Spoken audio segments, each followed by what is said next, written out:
factores de riesgo del cáncer de mama. Todas las personas quieren saber qué pueden hacer para reducir su riesgo de padecer cáncer de mama. Aunque los médicos no conocen las causas del cáncer de mama, sí saben que hay factores relacionados con un riesgo mayor que el promedio de padecer la enfermedad. Algunos de estos factores asociados con enfermedad o aumento del riesgo de cáncer de mama puede ser mujer. La edad y la genética, por ejemplo, no se pueden modificar. Otros factores como la falta de ejercicio, fumar cigarrillos y comer ciertos alimentos pueden cambiarse, tomando decisiones que afectan el estilo de vida. Al elegir las opciones de estilo de vida más saludables, tú eres quien decide y te aseguras de reducir el riesgo de cáncer de mama, tanto como sea posible. Algunas mujeres tienen cáncer de mama aunque no tengan ningún otro factor de riesgo conocido. Tener un factor de riesgo no significa que la persona tendrá la enfermedad y no todos los factores de riesgo tienen el mismo efecto. La mayoría de las mujeres tienen algunos factores de riesgo, pero la mayoría de las mujeres no tienen cáncer de mama. Algunos estudios muestran que el riesgo de la mujer de tener cáncer de mama aumenta cuando sea mayor y la cantidad de alcohol que toma. Las investigaciones sugieren que otros factores tales como el tabaquismo, la exposición a sustancias químicas que pueden causar cáncer y cambios en las hormonas, debido al trabajar en el turno de la noche, también pueden aumentar el riesgo de cáncer de mama. Hable con su médico sobre las maneras en que puede disminuir el riesgo y acerca de las pruebas de detección de esta enfermedad. Y es que algunos estudios han demostrado que tener cáncer de mama o el riesgo de tener cáncer de mama es una combinación de ciertos factores. Es por eso que hoy vamos a hablar acerca de los factores del riesgo de cáncer de mama y para eso se encuentra ya con nosotros el doctor Jonathan Alexis Pérez. Doctor, bienvenido a Hola El Salvador. Hola, bienvenido. Muchas gracias. Buenos días. Buenos días, doctor. Hablemos un poquito acerca de esos factores de riesgo. No sé, ¿hay algunos factores de riesgo que no van a cambiar? ¿Cuáles son esos factores de riesgo? Bueno, la verdad bastante alegre ya que llega octubre, ¿verdad? Y octubre lo relacionamos bastante con cáncer de mama. En cáncer de mama para el desarrollo hay factores modificables y hay factores no modificables. Okay. Los modificables son todos aquellos factores que podemos modificar, como bien lo dice la palabra. Por ejemplo, el sedentarismo, el sobrepeso, la obesidad, el consumo de alcohol, el consumo de tabaco, son al final factores modificables. Y los no modificables, el factor de riesgo más importante es ser mujer. La edad increciendo, pues el pico de incidencia de cáncer de mama es ahí por los 60, 65 años y también la carga genética, por ejemplo el factor de riesgo de que nuestra madre, en el caso para las mujeres, haya tenido cáncer de mama es un factor de riesgo no modificable.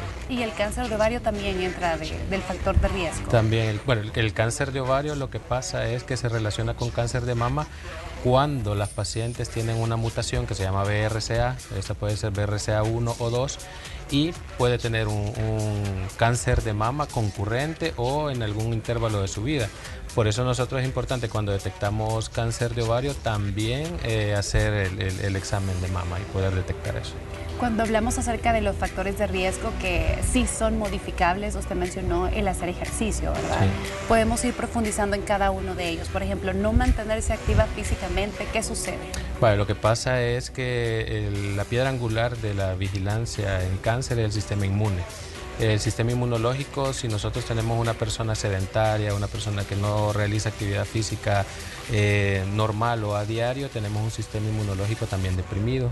Al tener un sistema inmunológico deprimido, este sistema inmunológico tiene mayor riesgo de dejar pasar el crecimiento de células malignas, que todos los días usted, yo y todos los que estamos acá la estamos produciendo, pero nuestro sistema inmunológico la tiene. Entonces, un sistema inmunológico bien preparado es de aquella persona que está en constante ejercicio, que no tiene sobrepeso, que no tiene obesidad y que no tiene estos factores que habíamos estado hablando.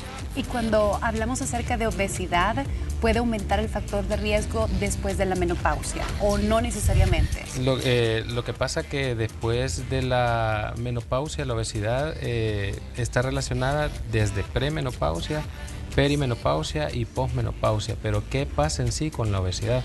La obesidad es un estado inflamatorio crónico.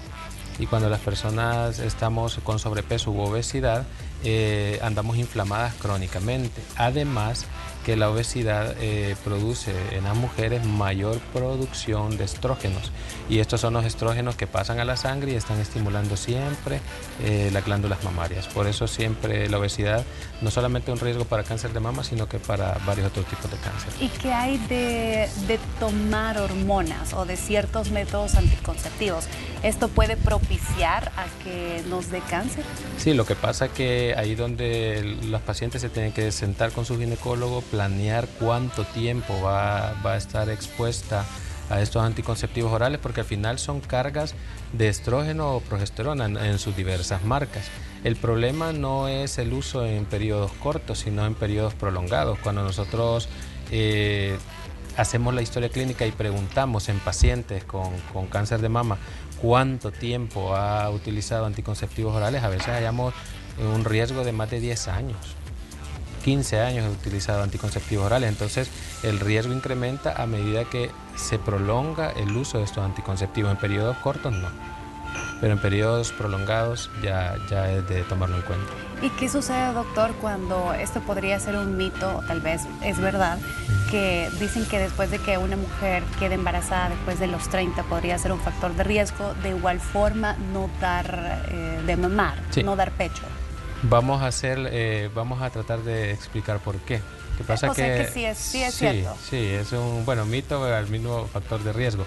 Se llama la nuliparidad, de que una mujer no procree hijos. ¿Por qué?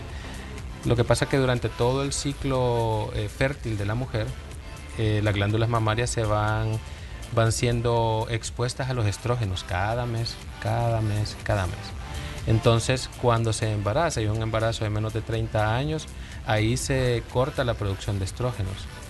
En ese corte de la producción de estrógenos, que dura 9 meses, porque es la progesterona la que sale, la que está más aumentada, es un descanso para la glándula mamaria de los estrógenos que la están estimulando mes a mes. Por eso la paridad es un factor protector. Y la nuliparidad, que nunca haya tenido hijos, toda la vida está expuesta a los estrógenos y no hay ese cese o ese descanso para la glándula mamaria. Pero no hay una edad específica. La literatura habla de 30 a 35 años. ¿De 30 a 35 años? Sí, a estas pacientes le llama primigestas añosas, o sea que han tenido su hijo bien tardado, ¿no? O sea, una edad prolongada. Pero el riesgo va a disminuir si tiene hijo, pero si se convierte en una paciente nulípara que nunca tuvo, el riesgo aumenta, al igual que la menarquia o la primera menstruación a temprana edad. Por ejemplo, hay mujeres que cuando les preguntamos la historia ginecológica nos dicen, la menstruación la primera me vino 11, 12 años. Entonces todo eso más la nuliparidad aumenta los estrógenos y la glándula mamaria que ha estado toda la vida estimulada por esos estrógenos. O sea que a los 10 ya se considera muy temprano que le haya venido su primera menstruación. Sí, ya es bastante temprano. ¿Qué hay, doctor, de otro factor de riesgo como el consumo de drogas o el alcohol? ¿Eso sí puede influir? Sí, se ha visto más que todo el consumo de alcohol. Vuelvo y repito, el consumo de alcohol está generando inflamación crónica. Entonces, cuando hay una inflamación crónica en el cuerpo, esto es un factor de riesgo no solamente para el cáncer de mama, sino para otros tipos de cánceres. Cuando hay inflamación crónica, todas las células están siendo atacadas también por el sistema inmune, y al estar siendo atacadas hay mayor probabilidad de un error en el ADN y una mutación, y luego la proliferación de una, y empieza la proliferación de los demás. Hoy nos vamos a pasar a los que no son modificables, okay, ¿verdad? Hablamos acerca del antecedente de familiares o quizás de una persona que ya tuvo cáncer de mama, y puede ser otro riesgo, ¿verdad? De que pueda volver a darle cáncer de mama, quizás tal vez no en un pecho, tal vez en el otro pecho, y ese sí puede ser un factor. Sí, el antecedente, por ejemplo, en una paciente, decirle a las pacientes que una vez diagnosticado el cáncer, pasamos a una etapa, más o menos en etapa temprana, de unos 2 años de tratamiento bastante fuerte, ¿no? Cirugías, quimioterapia, radioterapias, etc. Luego pasan a una fase de vigilancia oncológica, no las podemos dar de alta de una sola vez. Y el hecho de haber tenido cáncer en una mama, sí ya la hace con factor de riesgo para desarrollar cáncer en la otra mama. Y eso es lo que nosotros vamos buscando en las vigilancias. Doctor, y mi pregunta es, con esto de los antecedentes, ¿cuánto es el porcentaje de riesgo que tienen las personas? Vaya, lo que pasa es que la mayoría de cánceres son esporádicos, un 80%, pero un 15% van a ser hereditarios. Del 100% que tenemos, un 15% van a ser hereditarios, y estos hereditarios se deben ¿a qué? A estos factores de riesgo. Por ejemplo, si su mami tuvo cáncer de mama, y más aún si el cáncer de mama lo desarrolló en menos de 35 años, es una alerta para nosotros como oncólogos en ir a estudiar a esa familia. Bueno, en primer lugar a la paciente, buscar estas mutaciones que se pueden heredar, y luego si tienen hijas, desarrollarles un plan de seguimiento, más cuando hayamos mutaciones como el BRCA1 o 2, darles un plan de seguimiento a partir de los 20 años. Empezarlos súper temprano. Sí, súper temprano. Sí, doctor, y se puede dar de que hablamos de generaciones. Puede ser que mi abuela sí, mi mamá no, pero yo estoy con ese factor de riesgo que sí, o eso es imposible.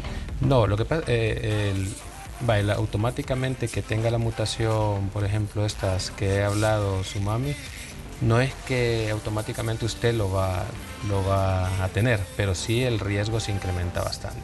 Entonces a veces estas mutaciones sí, no solamente se expresan en la hija, sino que también se expresan en la nieta. Entonces, por eso el adecuado estudio genético en las diversas líneas generacionales es importante.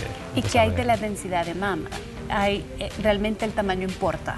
Vale, lo que pasa más que todo, cuando hablamos de las densidades, vamos a hablar de los estudios radiológicos que van a ser necesarios. Obviamente, y esto sí lo quiero tocar, más o menos de 40 a 50 años, bueno, desde los 30 años, la densidad de la glándula mamaria es más glándula que fibrosis. Entonces, es bien importante eso por los tipos de estudios radiológicos que vamos a usar. De 40 a 45 años se puede empezar a utilizar la mamografía, pero junto con ultrasonido, para captar esas densidades. No puede ir la mamografía sola, porque a esas edades todavía la glándula mamaria es muy densa, como lo dice. Entonces, a partir ya de los 50 años, sí podemos utilizar ya solamente la mamografía. La densidad no es en sí un factor de riesgo, pero sí tiene que ser adecuadamente estudiada. Doctor, ¿y qué hay de los implantes? ¿Eso podría ser un factor de riesgo, algún implante, o definitivamente no? ¿Puede que disminuya el riesgo o no? Bueno, los implantes, todo va a depender, la evolución va a depender de cómo acepte el implante el cuerpo. Acuérdese que todo eso tiene que ser un estudio previo, una adecuada selección del paciente y un adecuado seguimiento, porque incluso hasta dentro de los implantes también ya hemos tenido tipos o casos de cáncer, ¿sí? Pero eso hay que irlo siguiendo. ¿Dentro del implante? No, o sea, en pacientes ya con implantes, pero por eso es el adecuado seguimiento en este tipo de pacientes y ver realmente si es candidata y si no lo rechaza. Porque al final, ¿qué es lo que va a pasar? Si una paciente rechaza un implante, volvemos a la famosa inflamación crónica. O sea, alguien que no tolere un implante está inflamado. Y esta inflamación en esa área es un factor de riesgo del desarrollo de cáncer. ¿Y qué hay de los hombres, doctor? ¿También pueden llegar a tener cáncer de mama? Porque la campaña es específicamente para la mujer, ¿verdad? Sí. Pero los hombres no se ven exentos a... Sí, bueno, realmente hemos tenido casos. Actualmente tengo un caso en vigilancia de un hombre que ya es un adulto mayor, más o menos de 70 años, que sí, puede haber cáncer de mama en los hombres, obviamente en menos cantidad, pero sí nosotros no estamos exentos, porque también tenemos glándula mamaria, o sea, pero menos densa, menos tamaño, pero es un factor de riesgo. El porcentaje es menor, ¿verdad? Doctor, y tenemos preguntas también a través de nuestro WhatsApp, pero antes me gustaría que también aclaráramos si hay ciertos alimentos que no podemos consumir. Por ejemplo, ¿qué hay del azúcar, doctor? Porque yo escuchaba que el azúcar podría llegar a ser un factor de riesgo. A lo largo de tanto consumirla, nos podría provocar cáncer. Sí, bueno, mire, cuando los pacientes me llegan y me dicen lo del azúcar, doctor, tengo que reducirlo y todo eso, primero que todo, obviamente las células cancerígenas se alimentan del azúcar y del azúcar que consumimos en los alimentos. Entonces, estas células cancerígenas, al igual que las células del cuerpo, obviamente si las restringimos de azúcar, sufren, pero a la par va a sufrir todo nuestro cuerpo. Las azúcares más dañinas son las azúcares refinadas. Esas son las que están relacionadas con factor de riesgo, porque al final, ¿qué pasa con el azúcar, con el alto consumo del azúcar? Cuando nosotros consumimos mucha azúcar, la que el cuerpo ya no necesita, la almacena como tejido adiposo. Y de ahí viene el sobrepeso y la obesidad, que genera inflamación crónica, mayor producción de estrógenos y todo es una cadenita. Ok, muy bien. Aquí tenemos la siguiente pregunta, doctor. Dice, buenos días, yo tengo 29 años, ya tuve una mastitis, me la traté, pero tengo como una bolita en mi seno derecho. Tengo 2 tías paternas que ya tuvieron cáncer de seno, ¿qué puedo hacer? No, la verdad que es una muy buena pregunta de la paciente porque tiene una mastitis. La mastitis es una inflamación de la glándula mamaria que también es importante estudiarla de una buena manera con estudios radiológicos. Esto puede ser hasta que ella se pudiera hacer una resonancia magnética también.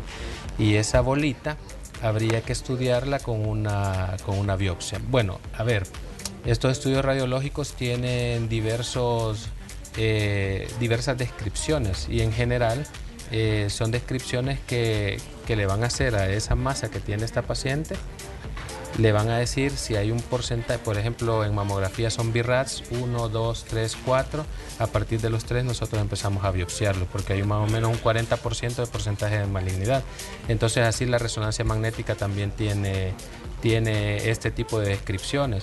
Yo le recomiendo a ellos que sí, que hay que evaluarla, hay que mandarle un estudio y si se puede tomar la biopsia de esa masa. Tenemos otra consulta. ¿Es normal que salga como agua cuando hago presión en el seno?